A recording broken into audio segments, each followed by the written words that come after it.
ጤና ይስጥልኝ ክብራትና ክብራን የቻናላችን ቤተሰቦች እንዴት ቆያችሁልን? አዳዲስ መረጃዎችን ይዘን መጥተናል። ይህንን ቻናል ላይክ፣ ሰብስክራይብ እንድታደርጉ ጋበዝናችሁ። ወደ መረጃዎቹ እንሻገራለን። በወላጅ እናቷና እንዲሁም ደግሞ በእንጀራ አባቷ ህይወቷ ያለፈው ህፃን በአምላክ ግርማ አበጋዝ የፌዴራል ከፍተኛ ፍርድ ቤት አራተኛ ወንጀል ችሎት የቅጣት ውሳኔ ሰጥቷል። ተከሳሾቹ እናት ሀና በየነ በሞት እንድትቀጣ ወስኗል። የእንጀራ አባቷ ብሩክም እንደዚሁ በሞት እንዲቀጣ ተወስኗል።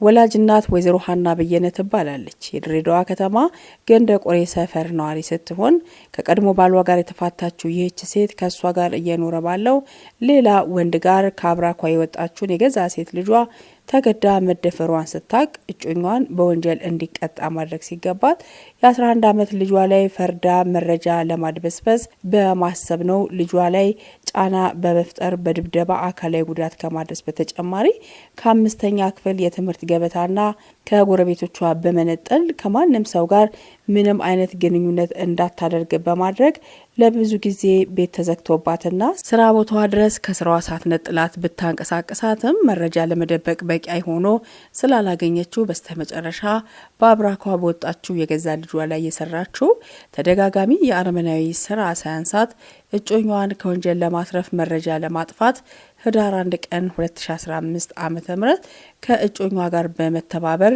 ቀጥቅጠው በአምላክ ግርማን ህፃኗን የ11 ዓመት ታዳጊዋን ገለዋታል። ምንም አይነት ጭካኔ የተሞላበት ስራ ሊሰራ ይችላል።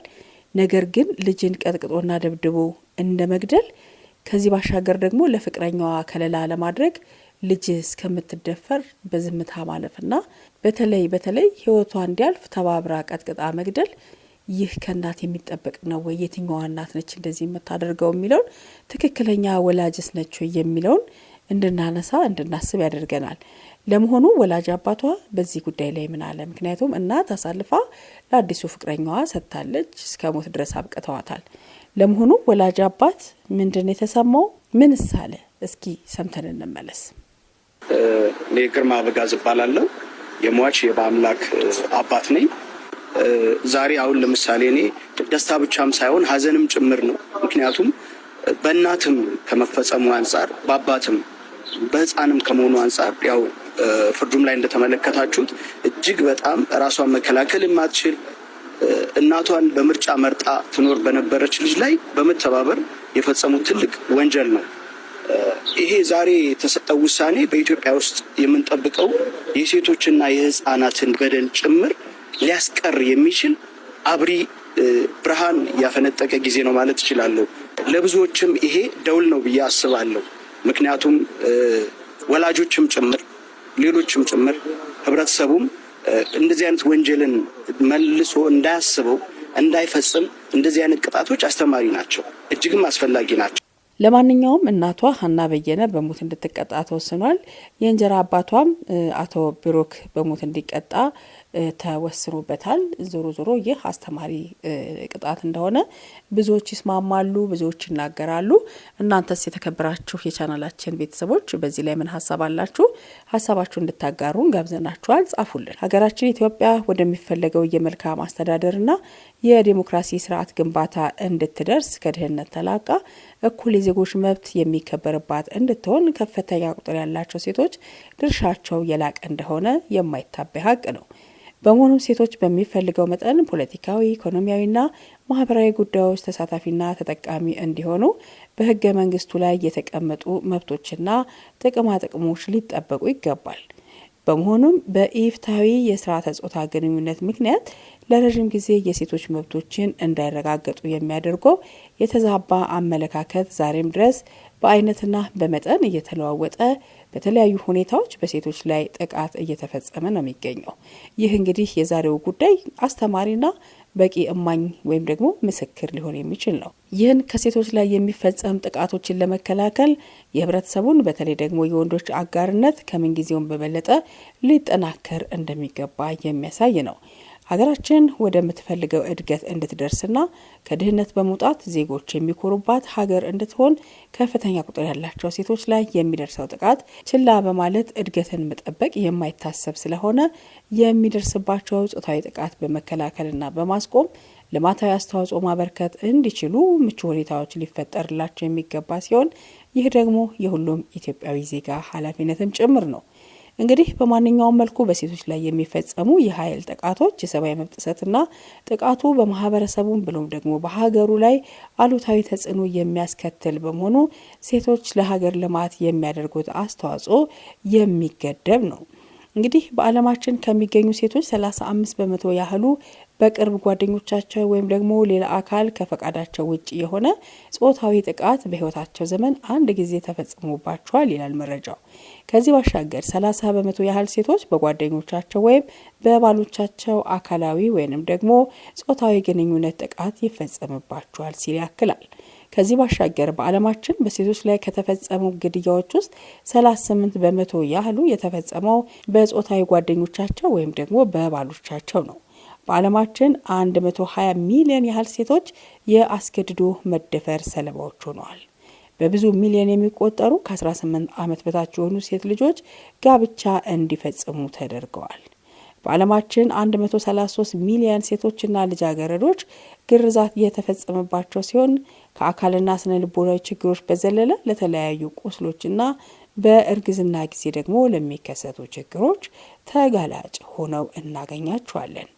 እንግዲህ ይህ ብቻ አይደለም። የሴቶችን መብት ለማስከበር በርካታ የሕግና የፖሊሲ ማዕቀፎች ቢኖሩም ከጊዜ ወደ ጊዜ ተቋማዊ አሰራሮች እየተሻሻሉ የማህበረሰቡ አመለካከት ለውጥ እያሳየ ቢሆንም በፍጹም ግን በሴቶች ላይ የሚፈጸሙ ጾታዊ ጥቃቶች በሚፈለገው ልክ ማስወገድ ተችሏል ወይ? የሁላችንም ጥያቄ ነው። ሰሞኑን እንኳን በተደጋጋሚ ሴቶችን መግደል፣ የፍቅር አጋሮቻቸውን መግደል እንደዚሁም ደግሞ ጾታዊ ጥቃት ማድረስ በብዙ መገናኛ ብዙሃን እየተዘገበ ነው የሚገኘው። በዚህ 2፣ 3፣ 4 ወር ውስጥ ብቻ ምን ያህል እንስቶች ምን ያህል ሴቶች እንደተገደሉ ከዚህ ባሻገር ደግሞ ጾታዊ ጥቃት እንደተፈጸመባቸው የማይታበይ ሀቅ ነው። ምክንያቱም በተለያዩ ሶሻል ሚዲያዎች ላይም እየሰማን እየተቀረበም ስለሆነ ማለት ነው። ለምሳሌ በዚሁ ቻናል ላይ እንኳን ከ4 ሴቶች ከ5 ሴቶች በላይ እንዲህ አይነት ድርጊት እንደተፈጸመባቸው በእኛው በራሳችን ወይም ደግሞ በዚሁ ቻናል ላይ ተዘግቧል።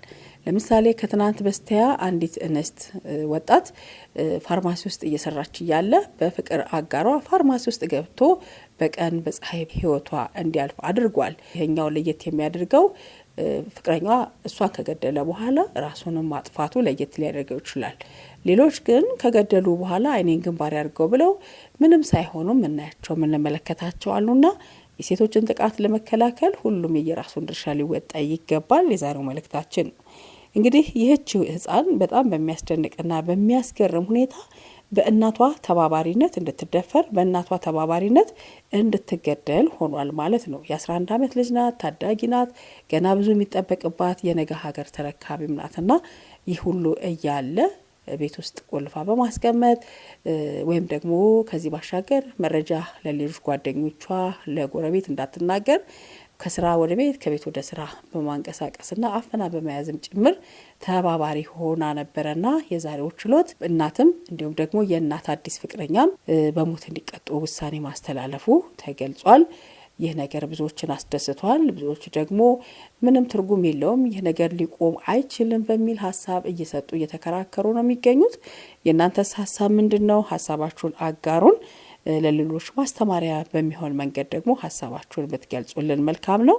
ስለምትሰጡን ሀሳብ ሰብስክራይብ ስለምታደርጉንም እንደዚሁ ምስጋናችን ከልብ ነው። እንግዲህ ከዚሁ ጋር በተያያዘ ጾታዊ ጥቃት በማንና የት ይፈጸማል የሚለውን ስንመለከት ጾታዊ ጥቃት በቤተሰብ አባል፣ በጎረቤት፣ በጓደኛና በሌሎችም በቅርብ በሚታወቁ ሰዎች በትዳር አጋርም ጭምር ምንም አይነት ግንኙነት በሌላቸው ወይም በማናውቃቸው ግለሰቦች በቤት ውስጥ፣ በትምህርት ቤት፣ በመንገድ፣ በስራ ቦታ፣ በገበያና በሌሎችም ቦታዎች ሊፈጸም ይችላል። ነገር ግን የዚህ ታዳጊ ለየት የሚያደርገው ቤቷ ውስጥ ነው። ሁሉም ነገር መደፈሩም ቤቷ ውስጥ ነው፣ ግድያውም ቤት ውስጥ ነው። ሁሉም ነገር በቤት ውስጥ መከሰቱ በጣም የሚያሳዝንም ግራም የሚያጋባ ጭምር ነው። በተለይ ደግሞ የእናት ተባባሪ መሆን ጾታዊ ጥቃት የሚያስከትላቸው በጣም ብዙ የጤና ችግሮች እንዳሉም እንደዚሁ ይገለጻል። የአካል ጉዳት፣ ሞት፣ ፌስቱላ፣ HIV ኤድስን ጨምሮ በአባላዘር በሽታዎች መያዝ፣ ያልተፈለገ እርግዝና፣ ውርጃና ከውርጃ ጋር ከሚከሰቱ ችግሮች፣ የስነ ልቦና አለመረጋጋት እንዲሁም ደግሞ በጾታዊ ግንኙነት ጊዜ ህመምና በወሊድ ወቅት ደግሞ ለአደጋ የመጋለጥ ችግርን ያጠቃልላል ማለት ነውና ይህ እንደዚህ እንደሚወራው ቀላል አይደለም። በተለይ በስነ ልቦናም በአካልም ከፍተኛ የሆነ ጉዳት የሚያስከትል ነው ማለት ነው። ከዚህ ባሻገር ስሜታዊ፣ ማህበራዊና ስነ ልቦናዊ ጉዳቶችም ይከሰታሉ። ፍርሃት፣ ጸጸት፣ ድብርት፣ ድንጋጤ፣ ፍርሃት፣ ተስፋ መቁረጥ፣ ራስን መጥላት፣ አለመረጋጋት፣ በተለይ ደግሞ በብቸኝነት መገለልና መድሎ፣ የአእምሮ ህመም፣ ራስን ለማጥፋት ማሰብ መሞከር፣ በራስ ያለመተማመንና ትምህርት ማቋረጥ የመሳሰሉት ከብዙ በጥቂቶቹ የሚጠቀሱ ናቸውና ሌሎችን በርካታ ጉዳዮችን አብረን ማንሳት የምንችል ይሆናል ማለት ነው። በዛሬው ችሎት ላይ እንግዲህ የተወሰነ ውሳኔ ቀደም ሲል እንዳልኳችሁ ብዙዎችን አስደስቷል። ምክንያቱም በወላጅ እናቷና በእንጀራ አባቷ ነው ህይወቷ ያለፈው። ይህች ህጻን በአምላክ ግርማ ትባላለች። ቀደም ብዬ እንደገለጽኩት ዛሬ ነው እንግዲህ ግንቦት 15 ቀን 2017 ዓ.ም የፌዴራል ከፍተኛው ፍርድ ቤት 4ኛ ወንጀል ችሎት የቅጣት ውሳኔውን በማስተላለፍ እናትም እንደዚሁም ደግሞ የእንጀራ አባትም በሞት ቅጣት እንዲቀጡ ውሳኔውን ያስተላለፈው። ክብራትና ክብራን የቻናላችን ቤተሰቦች ሀሳባችሁን አጋሩን። እስካሁን አብራችሁን ስለነበራችሁም እንዲሁም ምስጋናችን ከልብ ነው። ይህንን ቻናል ላይክ፣ ሰብስክራይብ ማድረጋችሁን አትዘንጉ። በያላችሁበት ሰላማችሁ ይብዛላችሁ። ቸር ይቆየን።